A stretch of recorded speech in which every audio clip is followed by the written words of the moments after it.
Hey guys! The new SMG4 movie, Western Spaghetti, just released, and as expected it was a great episode, with it definitely being up there as one of the greatest SMG4 episodes of all time in my opinion, though I am a little split on whether I preferred it over It's Gotta Be Perfect or not. Initially I thought it was a bit weaker, but now after rewatching it through Viger's reaction, I am now less sure if I prefer It's Gotta Be Perfect. My only real complaints with this movie is that some characters still felt very underused despite some other typically underused characters getting some very appreciated screen time, and I felt that some more time with Shot Wren before he became a completely masked off villain would have been appreciated, but I really like what they did with him other than that. But anyway, I was right about this movie being pretty self-contained by focusing on Maggie, Terry, Shot Wren and the quote-unquote show in the Wild West instead of heavily expanding or concluding the TV lore in general.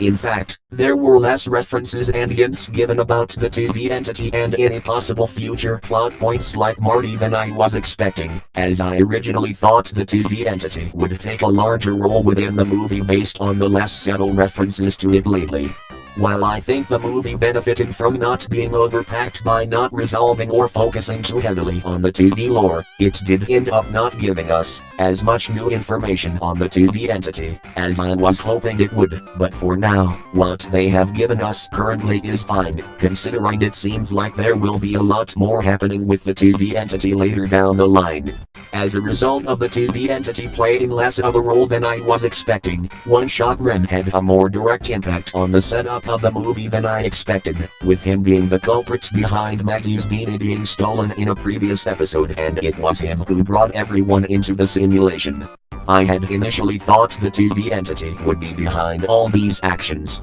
but then again I had not really expected Wren to be as significant of a villain as he turned out to be. But speaking of the TV entity, let's get into what you're all here for. So throughout the movie we get a couple of references to the TV entity, with these heavily implying that they are the true antagonist of this movie based on the symbol of the letter inviting Wren to the simulation facility, with it seeming like they organized everything behind the scenes for Wren, such as likely creating the simulation, as well as maintaining the simulation based on the TV appearing twice during the simulation. However, these are the only two references in the film to the TV entity. We do get another reference to it after the movie though during the usual talk at the end from Luke, where its symbol briefly appears when Luke mentions the SMG4 team has more stuff planned later in the year, with this obviously implying that we will be seeing more of the TV entity in later videos this year, which was already expected.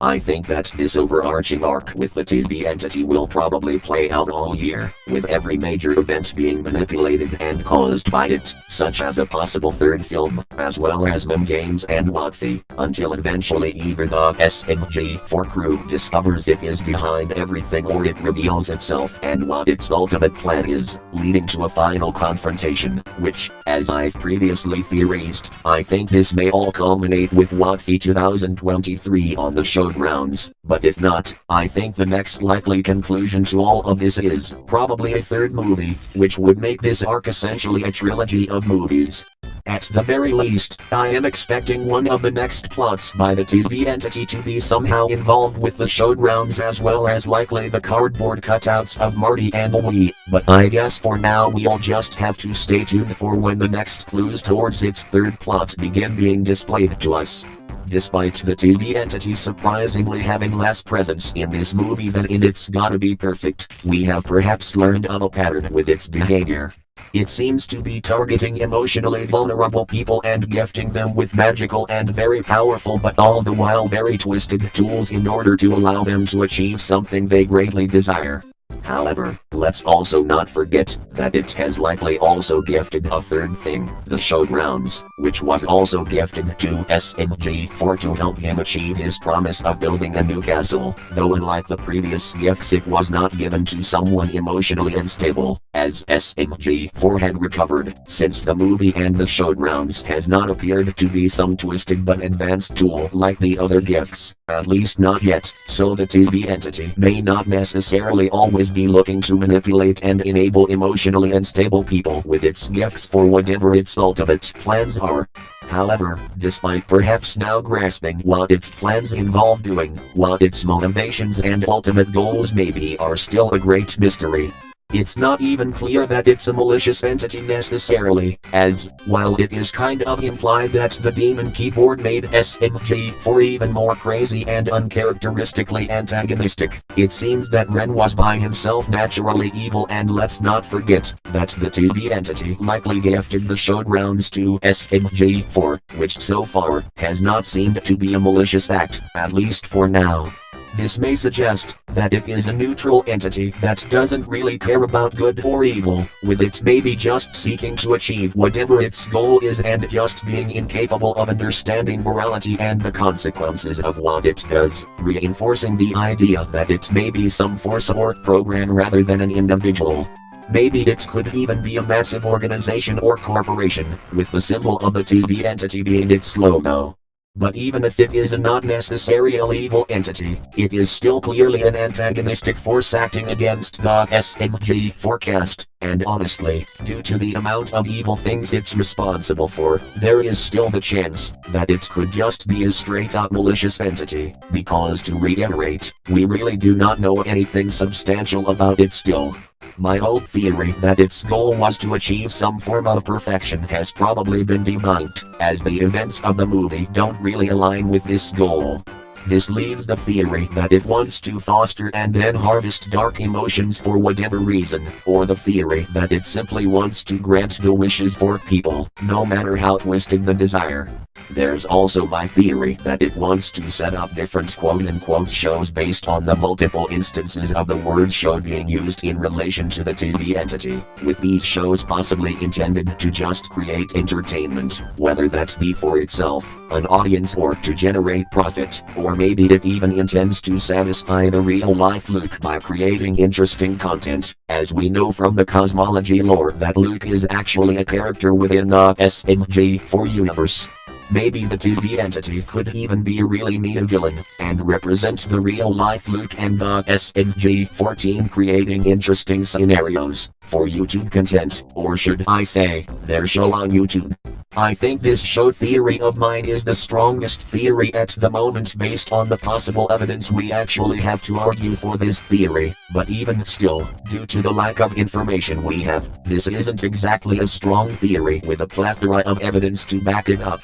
There is actually one more small detail from the movie that I want to focus on, and it's this line from Maggie. She says she has seen the symbol of the TV entity before, but it isn't clear when this may have been. This symbol was never displayed by the TV entity to her in its previous appearances in front of Maggie that we've seen, and Maggie never saw the Shot Wren's listing or even the TV entity's little avatar during the It's Gotta Be Perfect movie. So when has she seen it before? Is there just an instance where she saw it during the events of the movie but just off screen, with them just adding the line as more of a reference to the previous times that we, as an audience, have seen the symbol, such as on the help.bsp map and the livestream? Or does this suggest that she's encountered the TV entity before the events of the movie and the prelude episodes? Maybe I'm overanalyzing this line, but it's stuck with me ever since I saw the movie. Oh, but there is still one last thing I want to discuss.